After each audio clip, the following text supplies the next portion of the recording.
पुराने जमाने में रानी महारानियों के लिए बैग कैसे बनाए जाते थे, आइए आपको दिखाती हूँ। सबसे पहले सीपी के खाली कवच पर अलग अलग आकृतियों वाली तस्वीरें चिपकाई जाती थीं।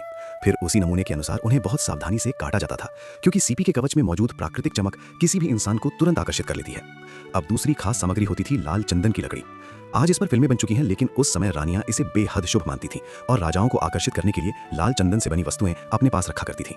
इस लकड़ी पर डिजाइन वाला कागज चिपकाकर एक तेज औजार से धीरे धीरे नक्काशी की जाती थी। फिर कागज हटाकर लकड़ी पर बनी आकृतियों को छोटी हथौड़ी और बारीक औजारों की मदद से उभारा जाता था, ताकि डिजाइन बिल्कुल जीवंत दिखाई दे।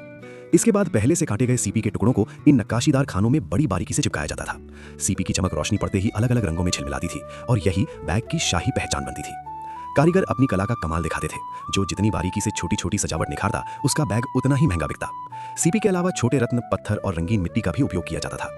दूसरी ओर लकड़ी के हिस्से पर पॉलिश की पतली परत चढ़ाई जाती थी, ताकि वो नमी से खराब न हो और उसकी चमक वर्षों तक बनी रहे। फिर आता था सबसे कठिन काम। चमड़े के टुकड़े से एक छोटा झोले जैसा हिस्सा सिला जाता था, जिसमें सिक्के और कीमती वस्तुएं रखी जा सके।